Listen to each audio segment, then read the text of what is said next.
Student nurses presented in the film are Daisy Duarte, Jennifer Flores, and Marie Fontanilla. They are current students at HBU School of Nursing under academic instruction by Mrs. Brenda Moore, RN MSN. This is based on a true case study of Stephanie. She's 23 years old, Hispanic female. She studies communications at Texas Southern University and will be graduating May 2013. All information collected was authorized by Stephanie to be used for this film. Stephanie's history. Stephanie has been struggling with weight since she was 14 years old at 170 pounds. Her height, 68 inches. She was 18 years old when she reached 275 pounds. She continued to gain weight due to high academic stress levels to maintain her 4.0 GPA. And by age 22, she was at her heaviest at 300 pounds. She had been on many quick weight loss programs and some exercise, but continued to eat unhealthy. On June 2012, she decided to begin a serious weight loss regimen by eating healthy and exercising 3 times a week. Stephanie's progress report. Her start date was June 2012. Weight, 300 pounds. Height, 68 inches. Her BMI, 45.6. At 3 months after her initiation, September 2012, her weight, 280 pounds. Height, 68. BMI, 42.6. At 6 months, December 2012, weight 260, height 68 inches, and BMI 39.5. Current, April 2012, weight 246 pounds, height 68 inches, and BMI 37.4. Today, Stephanie will be receiving a follow-up visit. Stephanie, 23-year-old, Hispanic. Occupation, student. Chief complaint, difficulty breathing and knee pain. PMH, none. Past surgical history, none. Family history, mom, hypertension, diabetes 2, high cholesterol, previously obese. Her father, hypertension and previously obese. Other family history, congestive heart failure, lung cancer, kidney cancer, breast cancer, lymphoma, ovarian cancer. Social history, denies smoking, drugs or any other alcohol consumption. Home medications, none. Allergies, no known drug allergies.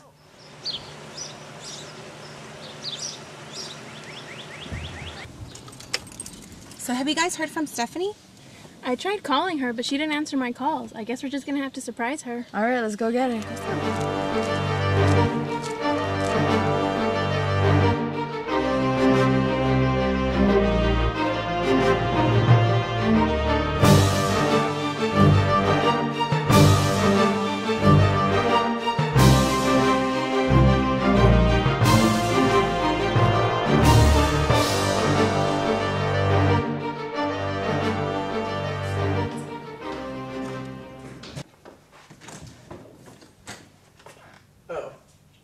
So what's behind your back?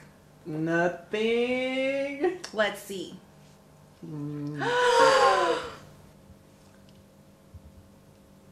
It's vegan. Questions to ask during your initial interview. What is your history with weight gain and weight loss? Would you like to manage your weight differently? If so, how? What do you think contributes to your weight? What sorts of barriers do you feel impede your weight loss efforts? What does food mean to you? How do you use your food to relieve stress or to provide comfort? Are any other family members overweight?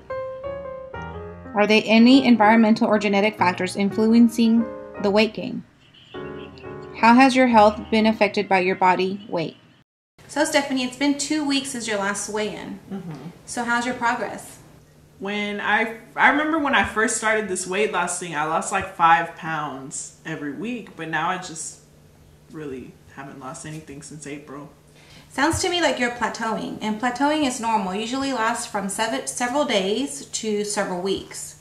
And normally, normal weight loss, healthy and realistic weight loss is 1 to 2 pounds a week. Honestly, I'm frustrated and I just want to get better. Hey, don't worry. We're here to give you some healthy tips on how to eat right and exercise. And that will help you move on from your plateau.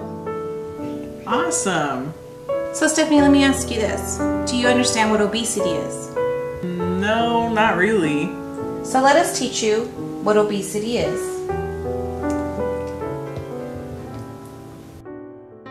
What is obesity? Obesity is an abnormal increase in the proportion of fat cells. Weight gain, in which the body is moving toward an overweight or obese state, is characterized predominantly by adipocyte hypertrophy and hyperplasia. Signs and symptoms. Clothes feeling tight and needing a larger size.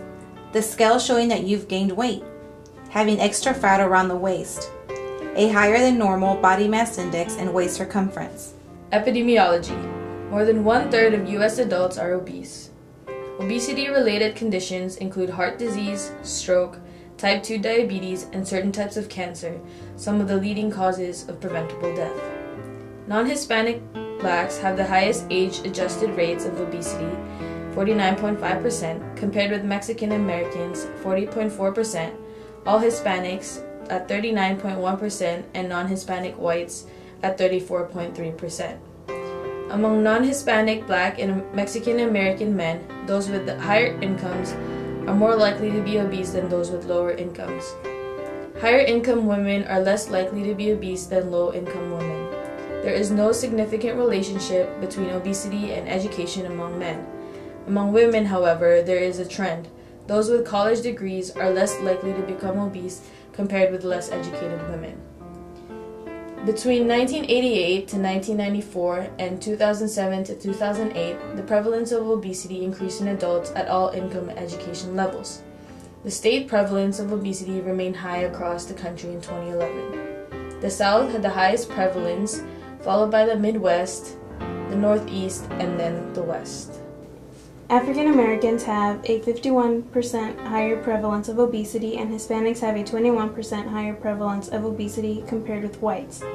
Among women, African American women have the highest prevalence on being overweight or obese, and 15% are morbidly obese. Among men, Mexican American men have the highest prevalence of being overweight or obese. African American and Hispanic women with low incomes appear to have the greatest likelihood of being overweight when compared to other socioeconomic groups.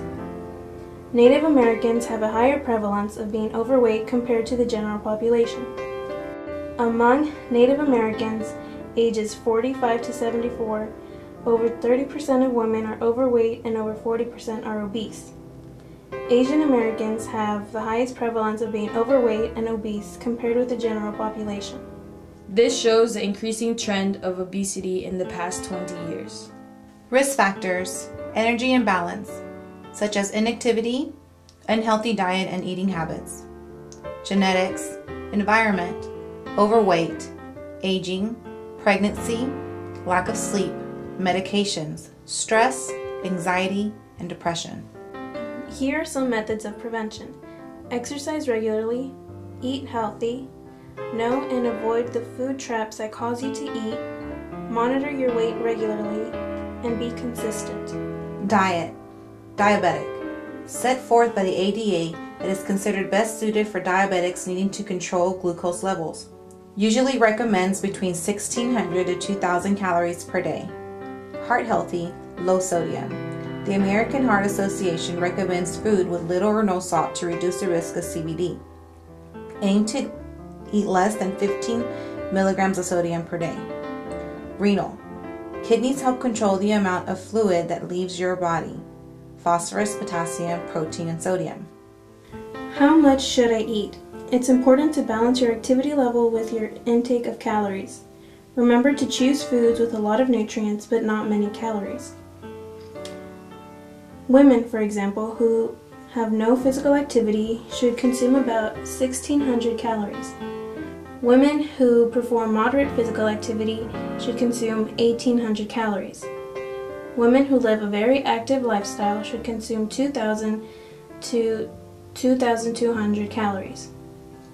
Men, on the other hand, who do not perform any physical activity should consume about 2,000 calories. Men who perform moderate physical activity should consume 2,200 to 2,400 calories. Men who live an active lifestyle should consume 2,400 to 2,800 calories. Healthy food choices. Eat a variety of foods from each food group to get the nutrients you need. USDA food patterns, choosing healthy foods every day from fruits 1.5 to 2.5 cups, vegetables 2 to 3.5 cups, grains 5 to 10 ounces, Protein foods, 5 to 7 ounces. Dairy foods, 3 cups of fat-free or low-fat milk. Oils, 5 to 8 teaspoons. Solid fats and added sugars, keep the amount of solid fats and added sugars small. Always follow your doctor's advice. Healthy tip, stay away from empty calories. Foods and drinks with a lot of calories but not many nutrients such as chips, cookies, soda, and alcohol. A BMI of below 18.5 is an underweight. Between 18.5 to 24.9 is normal. 25 to 29.9 is overweight. 30 and higher is obese, and 40 and higher is extreme obesity. Other ways to detect is waist circumference, a waist to hip ratio, and body shape or fat distribution. And here is the BMI chart. Here are 2 examples of the types of obesity. The first image is gynoid obesity or pear shape. The second is android obesity or apple shape. Android obesity has a higher risk for obesity-related complications such as diabetes. Medications have been used in the treatment of obesity as adjuncts to diet, exercise, and behavior modifications. 2 categories of drugs are those that decrease food intake by reducing appetite or increasing the sense of feeling full after eating, and those that decrease nutrient absorption. Drugs will not cure obesity without substantial changes in food intake and increased physical activity. As with any drug treatment, it is important to teach patients about the administration and its side effects. Surgical therapy. One example of surgical therapy is bariatric surgery. Criteria for bariatric surgery include having a BMI greater than 40 kilograms per meter squared or a BMI greater than 35 kilograms per meter squared with 1 or more severe obesity-related medical complication such as hypertension, type 2 diabetes, heart failure, or sleep apnea. Health consequences: heart disease, stroke, high blood pressure, high cholesterol, type 2 diabetes, blood clots, lung disease, liver and gallbladder disease, joint disease, arthritis, cancer. Support services: journal. Write in your journal. Keep up with what you're eating and write down how you feel. Connect. Connect with others who are going through the same thing that you're going through. Focus. Focus on your goals and don't give up. Relax and don't stress out. Rehabilitation goals: experience long-term weight loss, have improvement on obesity-related comorbidities, integrate healthy practices into daily routines, monitor for adverse effects of surgical therapy, have an improved self-image. Rehabilitation services: join a support group to connect with others facing similar challenges. Support groups offer support and information on dieting tips.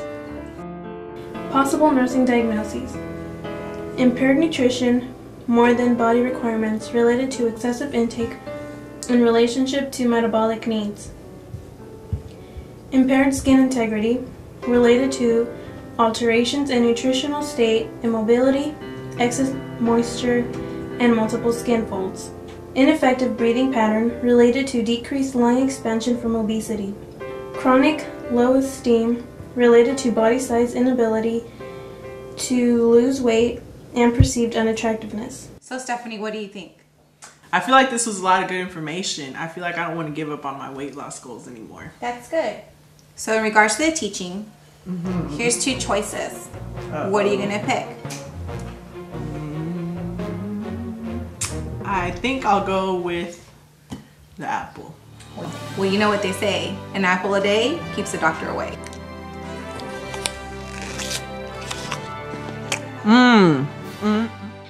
Quiz question: what body shape has a higher risk for obesity-related complications such as diabetes? A. Gynoid shape, B. Android shape, C. Donut shape, or D. Coke bottle shape? The correct answer is B. Android shape.